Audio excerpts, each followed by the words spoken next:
Madhupur jungler अधिकांश चढ़ई चाषी थिले। समस्ते चाष काम करी निज घर चलाउथिले। से जंगलर पहाड़ उपरे घर करी गोटे मयूर रहुथिला। मयूर पाखरे गोटे टीवी थिला। प्रत्येक सप्ताह चढ़ई माने सिनेमा देखिबा पाई मयूर घरे भीड़ जमाउथिले। मयूर भी खुशी रे समस्तक सह मिसी सिनेमा देखुथिला।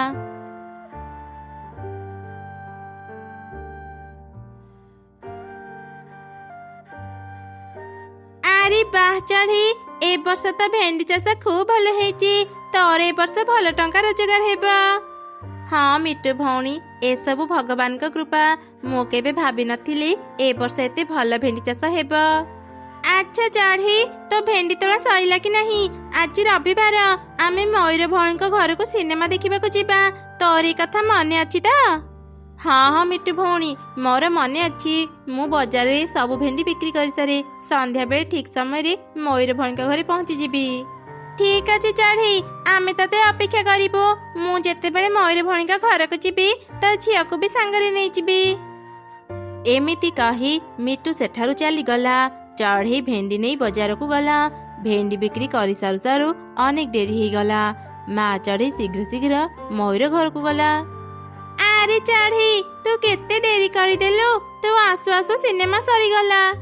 किछि कथा नाही मिट्टू भौणी, मु आउ केबे सिनेमा देखि नेबी। चलो एबे घर को जिबा।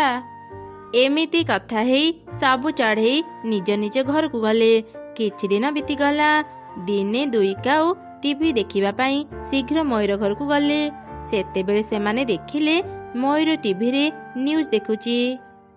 ए कौन मयूर भौणी, तुमे न्यूज देखुच? किछि सिनेमा लगाओ देखिबा। सिनेमा देखिबा को हमको भारी भल लागे। अरे टिके चुप रुह, न्यूज रे गोटे गुरुत्वपूर्ण खबर कहूची सुन। नमस्कार, आपण देखुचंती जंगल समाचार। पाणीपाग विभाग तरफरु गोटे गुरुत्वपूर्ण सूचना जारी करा जायछि। आसंता किछि दिन रे ही जंगल रे प्रबल वर्षा सह बिजुली घड़घड़ी हेबार संभावना अछि। गछलता भांगी पारे। सबु पक्षी मानक सतर्क कर दिया जाउछि। निज निज घर को मजबूत कर नियंतु। खाद्य आवश्यक जिनिस जमा करी रखंतु। अति जरूरी नहेले झड़ तूफान समय रे बाहर को जांतुनी। विशेष करी छोट पिला एवं वयस्क पक्षींकर ध्यान रखिबे। आज पई एतिकी। वर्षा संबंधी अधिक खबर जानिया पई देखंतु जंगल समाचार। सुरक्षित रुहंतु, सतर्क रुहंतु। धन्यवाद। अरे अरे, ए कौन विपद आसीबा को जाउची? एबे ही समस्तंकु झड़ बात्या कथा कहिबाकु हेबो। तमे माने एबे ही जंगल भीतर को जाओ आउ समस्तंकु ए कथा कहि दियो। समस्ते निज निज घर को मजबूत कर नियंतु। ता सह निज फसल आउ खाइबा निज घरे जमा करी रखंतु। ठीक अच्छी मयूर, तुमे चिंता करनी। आमे एबे ही जाई सबु चढ़ई को एक कथा कही सतर्क कर देबु। एमिति कथा हेई दुई काऊ निज जंगल को फेरी आसिले। तुमे एबे कोन सतरे से सबु चढ़ई मानको झड़ बात्या कथा कहिबाकु जिबो? अरे तू कौन मते बोका भाबुचु जे मु चढ़ई मानको एक कथा कहिबाकु जिबी? एबे हमको सुजोग मिलिची सबु चढ़ईंकठु प्रतिशोध नेबा पई। समस्ते आमको अलसुआ कही आमर बहुत मजा उड़ाती। एबे आमे आम घर को मजबूत करी नेबा। झड़ वर्षा जेतेबेले समस्तक घर भांगी जीव, समस्ते आश्रय पाई आम घर को आसीबे। आमे सेतेबेले चढ़ईंकर मजा नेबा। अरे बाह, तम बुद्धि को तो मानिबा को हेबा। चल चल, एबे ही जंगल भीतर भल काठ आनी आम घर को मजबूत करी नेबा। एमिति कथा हेई दुई काऊ शीघ्र जंगल भीतर को गले। से माने काठ नहीं फेरिबा समय रे चढ़ई सह तांकर देखा हैला। अरे काऊ भाई काऊ भौणी, एमिति काठ नहीं कुआड़ जाउच? तुमे कौन नुआ घर तैयारी करिबो? ना ना चढ़ई, आमे घर तैयारी करिबुनी। आमे काठ बाजार रे बिक्री करिया पई नेउचु। आम पाखरे भी किछि काम नाही। एमिति छोट मोट काम करी किछि टंका रोजगार करिबु। कौनसी काम छोट हेई न थाए काऊ भाई। तुमे मन ध्यान दे परिश्रम कले सबु काम रे सफलता पाई परिबो। अच्छा तेबे काऊ भाई, अनेक डेरी हेलानी। मु एबे मो भेड़ी नहीं बाजार को जाए। चढ़ई बाजार को गला। काऊ माने काठ नहीं घर मरामती कले। घर काम सरिला परे काऊ माने अनेक गुड़िए फल आनी तांका घरे जमा करी रखिले। अरे सोच, ଫଳ ତ ଜମା କରି ରଖିଲେ, ଏବେ ଚାଲ ସଉଦା ନେଇ ଆସିବା, ବର୍ଷାରେ ଆମେ ଆଉ ଘରୁ ବାହାରିବାନି। ଏମିତି କଥା ହେଇ ଦୁଇ କାଉ ସଉଦା ଦୋକାନକୁ ଗଲେ ଆଉ ଅନେକ ସାରା ସଉଦା କିଣିଲେ। ଏସବୁ ଦେଖି ପାଖରେ ଥିବା ଚଢ଼େଇ ମାନଙ୍କ ମନରେ ସନ୍ଦେହ ହେଲା। କଥା କଣ, ତମେ ମାନେ ଯେବେ ବି ମୋ ଦୋକାନରୁ ସଉଦା ନିଅ ସବୁବେଳେ ବାକିରେ ନିଅ, ଆଜି କଣ ହେଇଛି ଯେ ଏତେ ସାରା ସଉଦା କିଣିକି ନେଉଛ? ସେମିତି କିଛି ନୁହଁ ମିଟୁ ଭାଇ, କାଲି ଆମ ଘରକୁ କୁଣିଆ ଆସିବେ, ଘରେ ଅନେକ କିଛି ରୋଷେଇ ହେବ, ସେଥିପାଇଁ ଆମେ ସଉଦା ନେଉଛୁ।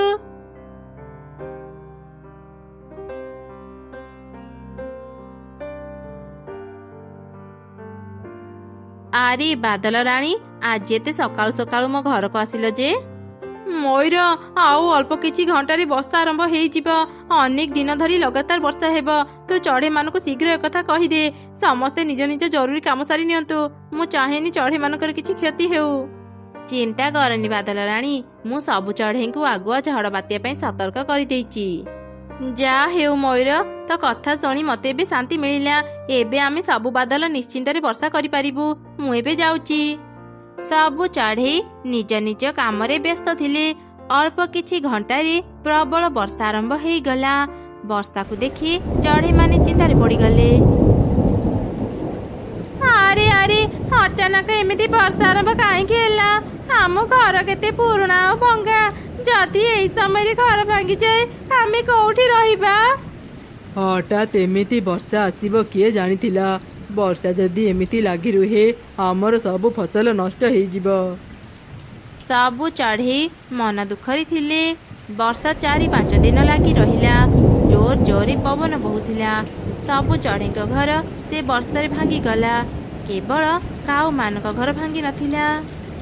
ଯାହା ହଉ, ଆମେ ଘରକୁ ମଜବୁତ କରି ନେଇଥିଲେ, ଏବେ ଚା ପକୁଡ଼ି ଖାଇ ବର୍ଷାର ମଜା ନେଇପାରିବା। ହା ହା ହା। ଏ କଣ ସର୍ବନାଶ ହେଇଗଲା, ଆମ ସମସ୍ତଙ୍କ ଘର ତ ଭାଙ୍ଗିଗଲା, ଏବେ ଆମେ କୋଉଠିକି ଯିବା, କୋଉଠି ରହିବା? କାଉ ମାନେ ନିଜ ଘରକୁ ମଜବୁତ କରି ନେଇଛନ୍ତି, ତାଙ୍କ ପାଖରେ ଅନେକ ଖାଇବା ବି ଅଛି, ଚାଲ ସମସ୍ତେ ଯାଇ ସେମାନଙ୍କୁ ସାହାଯ୍ୟ ମାଗିବା। ଏମିତି ସବୁ ଚଢ଼େଇ ମିଶି କାଉ ମାନଙ୍କ ଘରକୁ ଗଲେ ଆଉ ତାଙ୍କୁ ସାହାଯ୍ୟ ମାଗିଲେ। ଆମ ଘରେ ଏତେ ଜାଗା ନାହିଁ ଯେ ଆମେ ତୁମ ସମସ୍ତଙ୍କୁ ରହିବାକୁ ଦେଇପାରିବୁ, ଯାଅ ଯାଅ ଆଉ କୋଉଠିକି ଯାଅ। ଆମକୁ ଅଳସୁଆ କହି ତମେ ସମସ୍ତେ ଆମର ମଜା ଉଡାଅ, ଏବେ କାହିଁକି ବର୍ଷା ହେବା ଆଗରୁ ନିଜ ଘରକୁ ମଜବୁତ କଲ ନାହିଁ? ଆମେ ଜାଣିନଥିଲୁ କାଉ ଭାଇ, ଅଚାନକ ଏମିତି ବର୍ଷା ହେବ, ନହେଲେ ଆମେ ନିଜ ନିଜ ଘରକୁ ମଜବୁତ କରି ନେଇଥାନ୍ତୁ। ଏବେ ଆମକୁ ଦୟାକରି ସାହାଯ୍ୟ କର, ଆମ ଛୋଟ ଛୁଆମାନେ ବେଶୀ ସମୟ ବର୍ଷାରେ ଭିଜିଲେ ତାଙ୍କ ଦେହ ଖରାପ ହେଇଯିବ। ତମେ ମାନେ ଯାହା କହିଲେ ବି ଆମେ ତୁମମାନଙ୍କୁ ସାହାଯ୍ୟ କରିପାରିବୁନି, ଆମକୁ ବିରକ୍ତ ନ କରି ଏଠାରୁ ଚାଲିଯାଅ।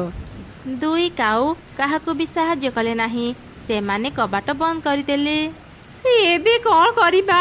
ଏ ଝଡ଼ ବର୍ଷାରୁ ଆମେ ରକ୍ଷା କେମିତି ପାଇବା? ପାହାଡ଼ ଉପରେ ମୟୂର ଭଉଣୀଙ୍କ ଘର, ଚାଲ ଆମେ ସମସ୍ତେ ତାଙ୍କ ପାଖକୁ ଯିବା ଆଉ ତାଙ୍କୁ ସାହାଯ୍ୟ ମାଗିବା, ସେ ନିଶ୍ଚୟ ଆମକୁ ସାହାଯ୍ୟ କରିବେ।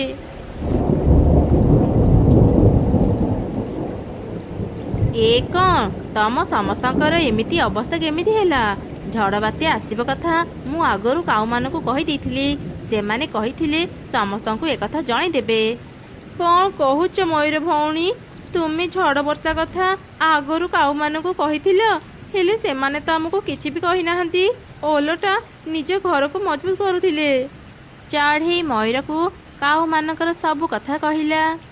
ସେ ଦୁଇ କାଉ ଏତେ ଖରାପ ବୋଲି ମୁଁ ଜାଣିନଥିଲି, କାଉମାନଙ୍କ ଉପରେ ବିଶ୍ୱାସ କରି ମୁଁ ଭୁଲ କରିଦେଲି। ତମେ ମାନେ ଚିନ୍ତା କରନି, ବର୍ଷା ଛାଡ଼ିବା ଯାଏଁ ତମେ ସମସ୍ତେ ମୋ ଘରେ ରହିପାରିବ। ମୋ ଘରେ ଅନେକ ଖାଇବା ଅଛି, ଖାଇବା ପିଇବା ପାଇଁ କାହାକୁ ବି ଚିନ୍ତା କରିବାକୁ ପଡ଼ିବନି। ତୁମକୁ ଅନେକ ଅନେକ ଧନ୍ୟବାଦ ମୟୂର ଭଉଣୀ। ସବୁ ଚଢ଼େଇ ମୟୂର ଘରେ ରହିଲେ। ବର୍ଷା ସେମିତି ଲାଗି ରହିଥିଲା, ଯାହାଫଳରେ ନଦୀର ବନ୍ଧ ଭାଙ୍ଗିଗଲା। ଜଙ୍ଗଲ ଭିତରେ ନଦୀ ବଢ଼ି ଆସିଲା, ସମସ୍ତଙ୍କ ଘର ସହ କାଉମାନଙ୍କ ଘର ବି ସେ ପାଣିରେ ଭାସିଗଲା। ଆରେ ଆରେ, ଆମେ ତ ପାଣିରେ ଭାସି ଯାଉଛେ, ବଞ୍ଚାଅ, ଆମକୁ କେହି ବଞ୍ଚାଅ। ଦୁଇ କାଉଙ୍କ ଚିତ୍କାର କେହି ବି ଶୁଣିପାରିଲେନି। କାଉମାନେ ଭାସି ଭାସି ଅନେକ ଦୂରକୁ ଚାଲିଗଲେ। ସେପଟେ ମୟୂରର ଘର ପାହାଡ଼ ଉପରେ ହେଇଥିବାରୁ ପାଣି ମୟୂରର ଘର ପର୍ଯ୍ୟନ୍ତ ପହଞ୍ଚି ପାରିଲାନି। ସବୁ ଚଢ଼େଇ ସୁରକ୍ଷିତ ଥିଲେ। ବର୍ଷା ଛାଡ଼ିଯିବା ପରେ ମୟୂର ସାହାଯ୍ୟରେ ସବୁ ଚଢ଼େଇ ନିଜ ନିଜ ଘର ତିଆରି କଲେ ଆଉ ନଦୀର ବନ୍ଧକୁ ବି ମଜବୁତ କଲେ।